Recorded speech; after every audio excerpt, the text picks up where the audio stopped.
Our patient is a 2014 Chevy Malibu with a 2.5 liter. In this video, we're going to be going through the process of replacing the water pump. So follow along, let's get this thing fixed.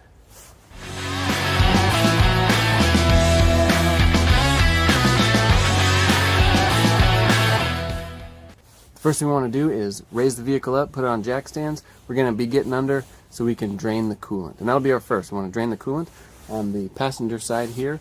Down below, you'll see a little drain plug.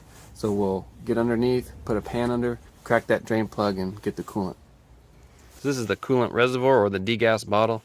To drain the coolant more efficiently, we'll go ahead and just take the cap off, and that'll allow for better flow. So I'm under the vehicle. This is the passenger side. That's the drain plug. Counterclockwise. You can put a pair of pliers on it if you can't get it with your fingers, and then that's the coolant coming out.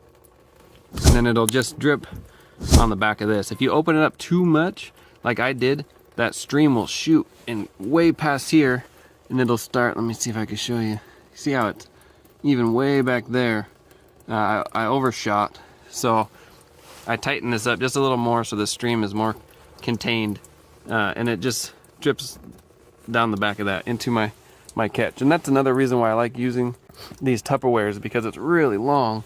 So even though I overshot it, I was still able to catch it, and it didn't get all over the ground. While we're letting the coolant drain, we'll go ahead and proceed with some dismantling. We need to get this exhaust heat shield off. 2 10mm bolts up top, and then one 10mm bolt right here. And then the wiring harness for the oxygen sensor, we want to disconnect here, and then it'll just slide through the hole. So we don't have to take the oxygen sensor out. On this oxygen sensor connector, there's this white tab. It locks in the forward position, so you want to take just a little flat screwdriver, push that little white tab back, and then it's just a regular push and then pull.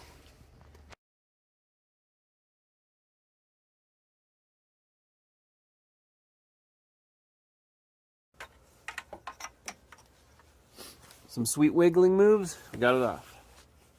So next we want to take the serpentine belt off. It's a 1/2 inch ratchet end, and then I just have my serpentine belt tool. You can rent this from the auto parts store if you don't own one yourself. You can get it from the top, like I'm going to. If you don't have the right tools to get it from the top, you can take the tire off, take this plastic cover off, and then you can get access from the wheel well.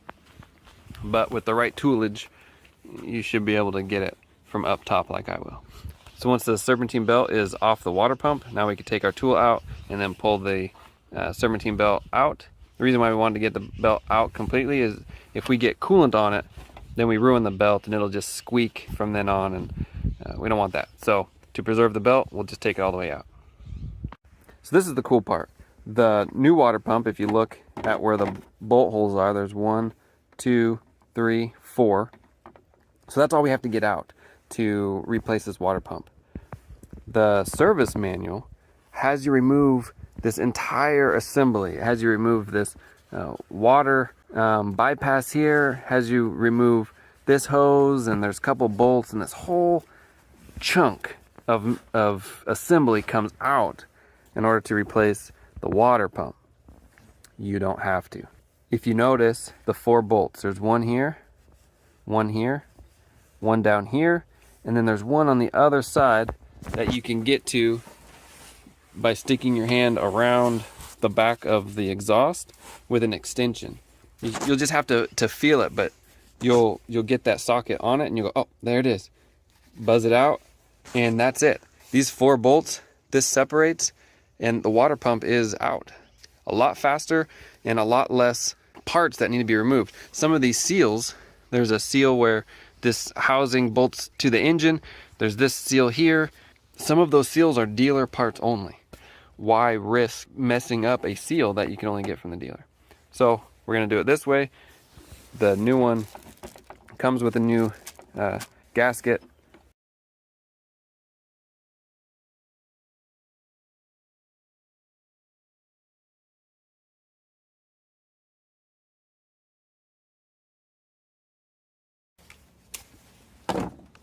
That last one I was able to get with a 10-inch extension and a deep socket. That was all the length I needed. You can use 2 6-inch extensions. Either way, you just need it long enough to get on the other side of that exhaust. All 4 bolts are replaced. Should be a matter of just tapping on this and that assembly will come out.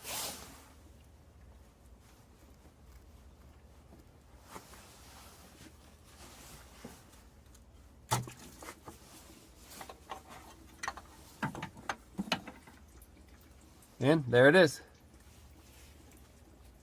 You can see on the old pump where it was leaking. Unfortunately, it's not fixable, only replaceable. Before putting in the new one, we just want to inspect it, make sure the shape looks the same, the diameter of the pulleys are about the same, and things like that before we install it. Everything looks good, we're ready for installation.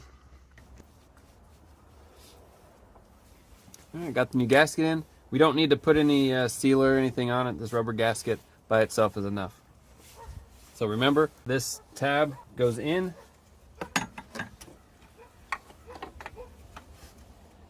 It's in like that. We'll get our first couple bolts just threaded in. We won't tighten anything down until it's, we got all of them at least threaded.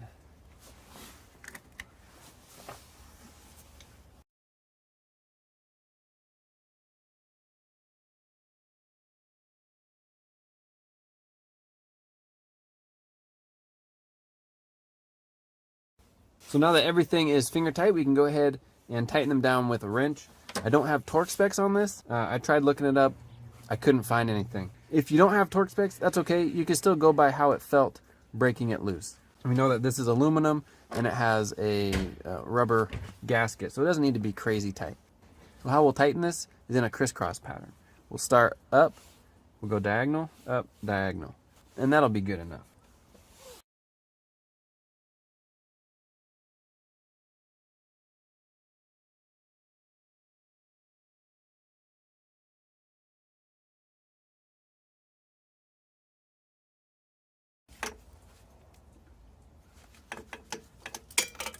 Alright, so that feels good. We'll go ahead and wipe everything down, maybe put some water down there and get everything nice and clean. Rinse off that coolant that came out of that water pump. Also, if you accidentally got coolant in the connector for the O2 sensor, we'll want to spray that out and get it nice and clean. So once you have everything rinsed off nice and clean, we can go ahead and put our belt back on. I'll post a picture real quick of the routing for that.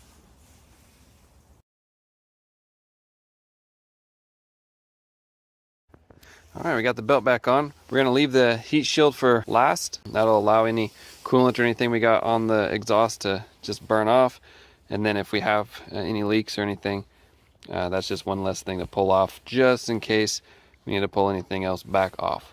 But we got the belt on. If you haven't already, we'll go ahead down below, tighten up that drain plug for the coolant, and we'll start filling the coolant and going through the bleeding process. Just a quick note before you start it up to run through the bleeding procedure, go ahead and plug in your O2 sensor, otherwise you'll get a check engine light. I'll go ahead and post the procedure also in this video. You can just hit pause and follow the procedure.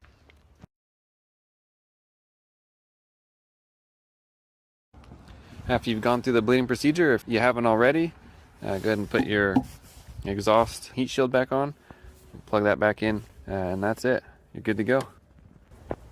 Well, that's how you replace a water pump on a 2014 Chevy Malibu. This is the 2.5 liter. According to the service manual, the 2 liter is the same procedure. So if you have the 2 liter instead of the 2.5, it should be the same. Some takeaways.